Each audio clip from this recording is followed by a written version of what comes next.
In this video, we'll add dimensions and notes to the drawing that's up on the screen. Okay, so this is the finished bracket drawing from the last lesson. Okay, so the first thing I'll do is click anywhere in the drawing and then type in dim style, so D-I-M-S-T-Y-L-E, press enter, and then I should get the dimension style manager.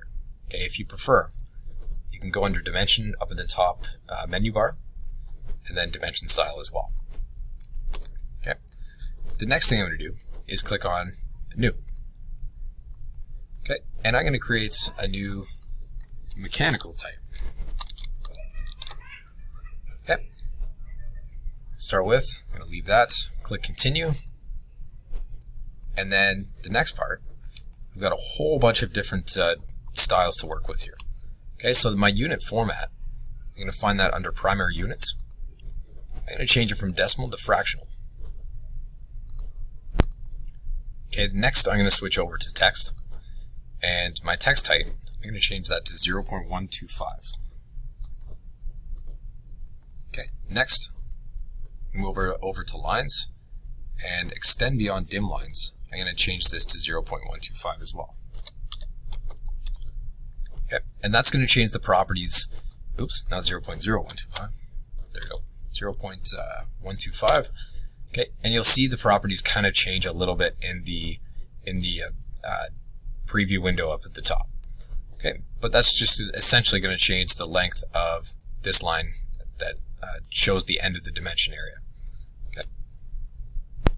Next, under symbols and arrows, I'm going to change a couple things here. So I'm going to change my center mark type to line, so you can see a change in the preview window as well. And we're going to change this to 0.125 as well. Okay, and arrow size, 0.125. Okay, these values might change depending on the size of your image or your object, but for the most part, this will work. Okay, and then I'm going to click OK. I'm going to make sure I click on mechanical and set current. Okay, and then close. Now I'm going to add center marks to my drawing. Okay, so the first thing I had to do was show my dimension toolbar.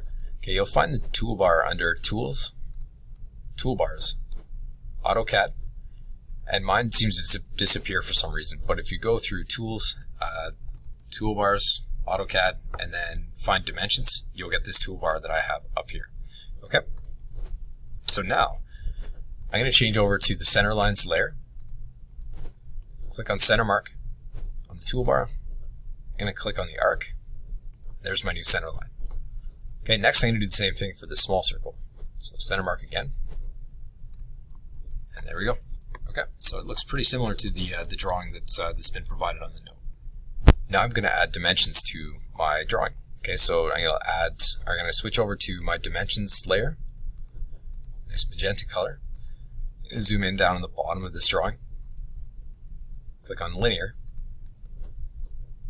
choose the bottom left, and then the bottom right. Okay, and then I get my fractional dimension down below. Okay, so I got 1 5/8 here. Okay, I'll do the next two, and then I'll let you do the rest on your own. So I'm going to scroll up, kind of pan up to the top of this, and choose linear once more.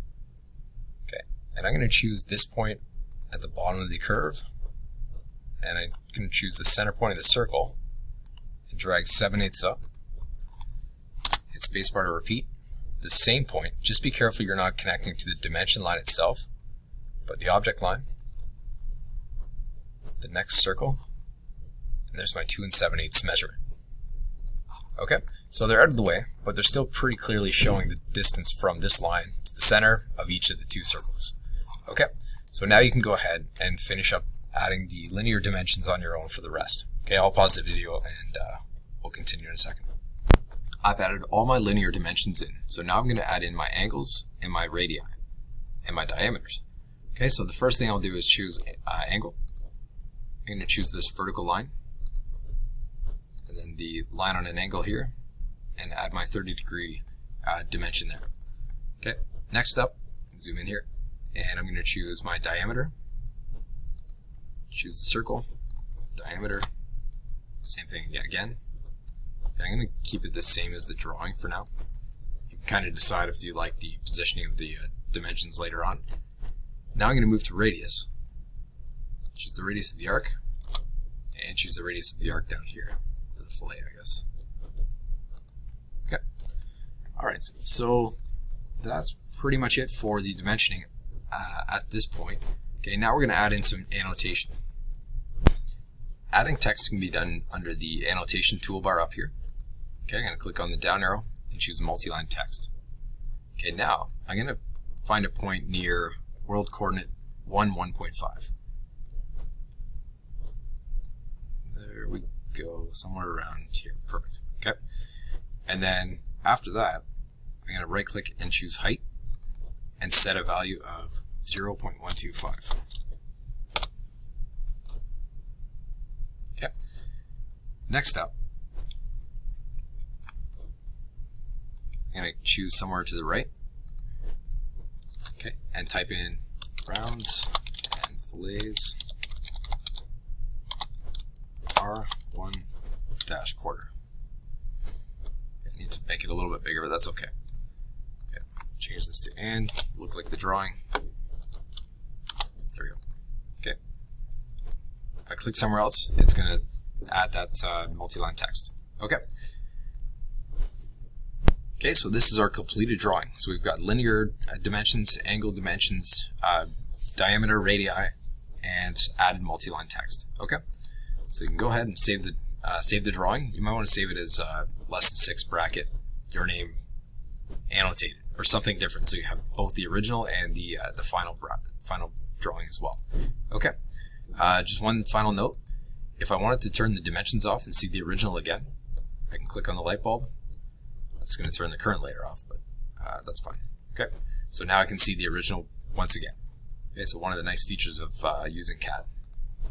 Okay, all right, good luck.